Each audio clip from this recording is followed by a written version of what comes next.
जैसा कि विश्व की रिकॉर्ड के अनुसार ईवीएम बहुत सारे देशों में बंद हो चुका है क्योंकि वो बेईमानी सिद्ध करता है।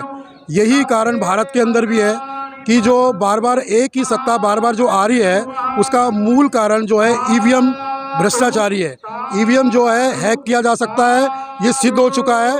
तो ईवीएम को भारत से समाप्त किया जाना चाहिए, बंद किया जाना चाहिए, ताकि बहुजनों का शासन या प्रत्यक्ष रूप से ट्रांसपेरेंट शासन जो है आएगा वो बैलेट पेपर से आ सकता है। सुना कहते कि राजा का प्राण जो है तोते के अंदर बसता है, तो मोदी का प्राण कहीं ईवीएम में तो नहीं बसता है। बिल्कुल सही आपने कहा। मोदी जी के प्राण जो है ईवीएम में ही बसते हैं। जिन लोगों ने ईवीएम को इजाद किया, जिन देशों ने भी, आज वहाँ भी बैन हो चुका है, तो भारत में ऐसी क्या परेशानी आ रही है इसको बैन करने के लिए? ये सोचने वाली चीज है कि भाई क्यों नहीं हो रहा है। अगर आदमी धरती पर बैठकर और चंद्रमा पर बिल्कुल उसको साउथलैंड पर पोल कर सकते हैं, लैंडिंग कर सकते हैं, तो ईवीएम कर सकता है, तो ईवीएम को हैक करना कौन बहुत बड़ी बात है क्या? ये टेक्नोलॉजी का जमाना है। EVM must be ban. Delhi के जंतर मंतर पर इस समय ईवीएम बैन को लेकर के भी बड़ा प्रदर्शन है इस समय। तो चलिए शुरू करते 24 चुनाव में क्या ईवीएम ही बैन होगा तभी सत्ता में परिवर्तन होगा? क्या बैलेट पेपर ही वो रास्ता है जिससे सत्ता का परिवर्तन होगा, या फिर ईवीएम सब कुछ टू गुड है? ईवीएम को लेकर के तमाम चर्चाएं हैं। क्या ईवीएम बैन होना चाहिए या फिर बैलेट से ही लगता है कि आएगा तभी सत्ता बदलेंगे और परिवर्तन होगा? जैसा कि विश्व की रिकॉर्ड के अनुसार ईवीएम बहुत सारे देशों में बंद हो चुका है क्योंकि वो बेईमानी सिद्ध करता है। यही कारण भारत के अंदर भी है कि जो बार बार एक ही सत्ता बार बार जो आ रही है उसका मूल कारण जो है ईवीएम भ्रष्टाचारी है। ईवीएम जो है हैक किया जा सकता है, ये सिद्ध हो चुका है।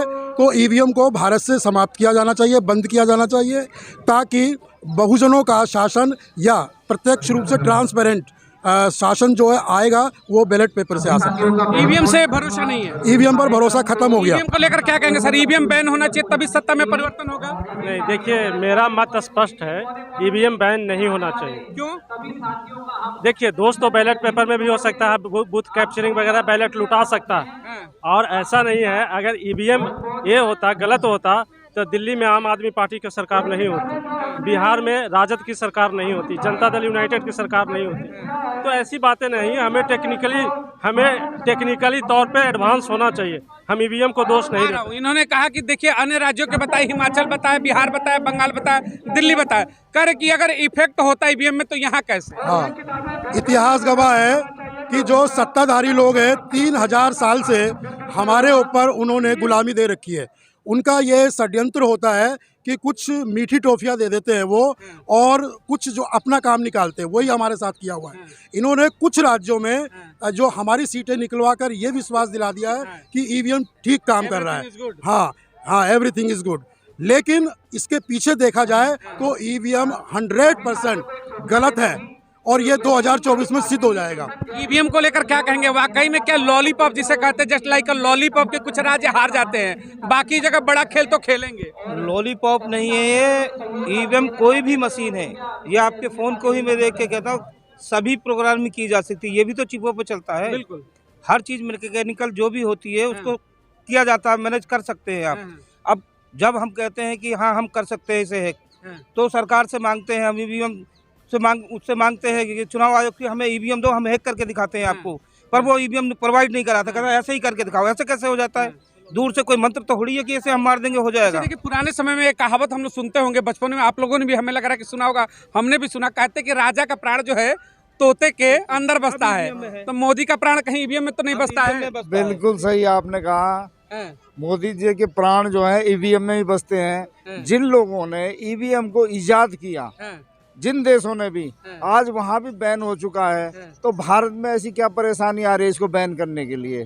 ये सोचने वाली चीज है कि भाई क्यों नहीं हो रहा है। अगर आदमी धरती पर बैठकर और चंद्रमा पर बिल्कुल उसको साउथलैंड पर पोल कर सकते हैं, लैंडिंग कर सकते हैं, तो ईवीएम कर सकता है, तो ईवीएम को हैक करना कौन बहुत बड़ी बात है क्या? ये टेक्नोलॉजी का जमाना है। EVM must be ban. Must be ban. क्या कह रहे हैं? टेक्नोलॉजी का अभी जमाना जो 4 राज्य के 4 स्टेटों के चुनाव हुए उससे आपको पता लगता है सारे पोल्स सारे इन्हीं के कराए हुए जो दिखाते हैं कि कोई कहता कांटे की टक्कर है, कोई कहता कि बीजेपी हार रही है, बुरी तरह से हार रही है। बावजूद उसके बिल्कुल विपरीत परिणाम होते हुए जैसे ही ईवीएम खोली बैलेट पेपर खोला जाता है 98% 95% कांग्रेस की सरकार बनाता हुआ वो दिखाता है। लेकिन जैसे ही देखिए आपके समर्थन में भी ईवीएम के जरा उनसे एक सवाल लेना चाहूंगा। इन्होंने कहा कि एग्जिट पोल में मध्य प्रदेश, छत्तीसगढ़, राजस्थान आप बुरी तरीके से हारते, लेकिन जब निर्णय आता है तो एक तरफा आपके पक्ष में रिजल्ट जाता है, तो फिर तो सवाल उठता है। हाँ देखिए भाई साहब, हम कहने वाले हैं जो इन्होंने बोला, चाहे चलो इनका नाम हम कोट नहीं करते हैं। अब एक बार बिहार में हम देख रहे थे तो बिहार में भाजपा लीड कर रही थी, भाजपा एंड सहयोगी पार्टी लीड कर रही थी, और जैसे ही ईवीएम का आया तो ईवीएम में राजद और यूनाइटेड दल लीड करने लगा। तो हम देखिए ईवीएम का दोष नहीं दे सकते हैं, ईवीएम से हर जगह ये नहीं कर सकते हैं। और इनफैक्ट जहाँ तक कि कह रहे हैं कि अगर एक मिनट जहाँ तक कि अगर कह रहे हैं कि ये करने के लिए मिसयूज, तो मिसयूज तो बैलेट पेपर का भी होता आया है, बैलेट पेपर भी लुटाते आए हैं और बक्सा बदलाते आए हैं। बिहार का वो स्थिति कोई नहीं भूल सकता है जहाँ बक्सा बदलाया गया था और बक्सा से जिन निकला था और फिर सरकार बनी थी। ये कह रहे हैं बक्से का जिन तो उसमें भी बैलेट वाले में भी निकल जाएगा, ईवीएम ही क्यों? ये जो बक्से की जिम्मेदारी है वो शासन प्रशासन की है, क्योंकि उसको शासन प्रशासन कंट्रोल कर सकता है। लेकिन जो ईवीएम है, ईवीएम जो है अपने पक्ष में कंट्रोल करना, ये भारत की सरकार का काम। अच्छा, एक सर सरकार आपसे एक सवाल लेना चाहूंगी, जरा आप में से कोई अगर बोलना चाहे। मोदी जी कहते हैं कि मोदी की गारंटी है, जब 3 राज्य जीते, मोदी की इधर एक मिनट, मोदी की गारंटी है या फिर ईवीएम की गारंटी है? मोदी जी ने अभी इसी चुनाव में राजस्थान में 450 रुपए सिलेंडर की गारंटी ली है। अब मुकर गए। मोदी जी ने 15 लाख की भी गारंटी ली थी, मुकर गए। तो इनका तो कहना ना कहना बराबर है, जो वो कहते हैं वो करते नहीं, जो करते हैं वो कहते ही नहीं है। और मोदी जी ने कहा 3 राज्य जीतने बाद कि मोदी की गारंटी है, मोदी जहां रहेगा चुनाव जीतेंगे। मोदी का मतलब जीत की गारंटी या फिर ईवीएम की गारंटी है? जीत की गारंटी, ईवीएम की गारंटी है, जीत की गारंटी नहीं है। मोदी जी की कोई गारंटी नहीं है। अगर गारंटी होती तो क्या वो पहले वादे निभाते? नहीं निभाते, निभाते। इसलिए उनकी कोई गारंटी नहीं है। वो जब भी बोले हैं वो जुमले बोले हैं, चाहे वो 2 करोड़ की नौकरी का मामला हो, 15 लाख के पर अकाउंट में देने के मामला हो, या अभी राजस्थान में जो 400 का सिलेंडर, ये भी प्रदेश में भी 450 का सिलेंडर, बड़े बड़े पोस्टर लगे थे। वो जुमला है, वो जुमला है। इनका काम है किसी भी तरह से सत्ता अपने हाथ में लेना है, डिवाइड एंड रूल की पॉलिसी अपनानी है। जब बहुमत जो है इस देश का ये कह रहा है कि बैलेट पेपर पे चुनाव होना चाहिए।